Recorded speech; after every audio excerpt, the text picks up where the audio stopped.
गुलाबभाऊंची गाडीचं इंजिन झालं असतं ब्लॉक आज, कारण त्यामध्ये आईलच नाही निघालं. सांगतो विषय तुम्हाला, व्हिडिओ शेवटपर्यंत बघा. नमस्कार मंडळी, सगळ्यांना जय श्रीराम. सकाळी दूध नेण्यासाठी आपण आलो तिकडे भाई मामाकडे. इथं डायरेक्ट कुणाल भाऊ आले दूध नेण्यासाठी. मित्रांनो, आपल्या मामांची ना बकरी पण आली होती बरं का. आणि पालखी नंबर 16 ही ना इथं ना नाथचवाडीला स्थायिक होते, त्यांना आवटेवाडीला जायचं होते. डीपी मधले दिवे उतरून मस्त पैकी फ्यूज मध्ये आपले वायरी वगैरे जोडून घेतले, कारण आपला बोर चालू करत होता आपल्याला. आणि कसं काय चालू झालं, असं पाणी मारतोय का नाही. त्यानंतर आपल्याला थोडं डिझेल पण आणायचं. मग श्रीगोंद्याला आलो बरं का. गुलाबभाऊंची गाडी पण सर्व्हिसिंग करायची होती. आणि इथं ना डिझेल देत बरं का ड्रम मध्ये. आपल्याला ना श्रीगोंद्या ड्रम मध्ये डिझेल दिलं ना डायरेक्ट वरती आपण इकडे कानन पंप आलो होतो. गुलाबभाऊने लावली गाडी सर्व्हिसिंगला. म्हणलं घ्या पाटापाटा नीट करून, काय किरकोळ खर्च आहे म्हणलं, फक्त सर्व्हिसिंग तर करायची. त्यानंतर मित्रांनो गाडी डबल स्टँडला लावली. ऑइल बघितलं किती निघत होतं, गोटभर पण नाही निघालं. ते मालक म्हणत होते की ना गाडीनं 100% इंजिन ब्लॉक झालं असतं. म्हणलं खरंच ब्लॉक व्हायला पाहिजे. मग कळालं असतं. आधी पण एक गाडी ब्लॉक केली गाड्यानी.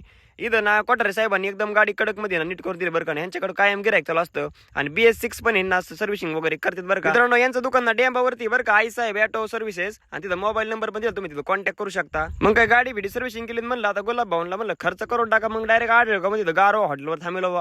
मग काय गाड्यांना लगेच एक वडापाव पण चारला. आता म्हणलं एवढं मोठं मन केलं, त्यासोबत रस पण सांग.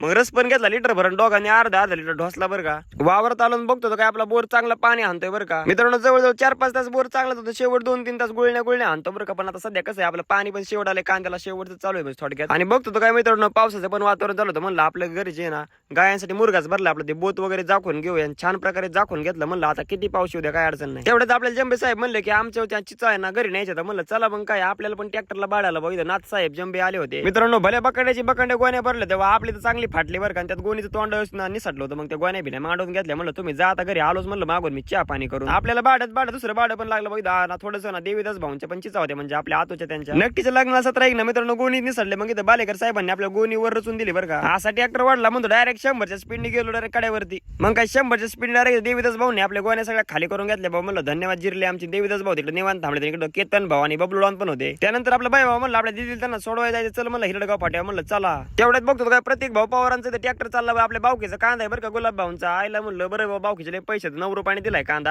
आणि प्रत्येक भाऊने आपल्याला जाळली बघा. ट्रॅक्टर एवढी लाइटिंग केली. म्हणलं मी पण करतो, पण हप्ता नाही फिटला, जाऊ दे. मग हिरडगाव फाट्यावर दिली त्यांना सोडलं. म्हणलं चला आता आम्ही जातो हळूहळू, तुम्ही पण हळूहळू जा तुमच्या घरी. इकडे गुलाबभाऊ चांगलं वजन बिजन येत होते. म्हणलं बरोबर लिहू. आणि इकडे दिवाणजी आपले आबासाहेब जंबे होते. चला, तुम्हाला व्हिडिओ आवडला लाईक आणि फॉलो करून घ्या. भेटू आता उद्याच्या भागात.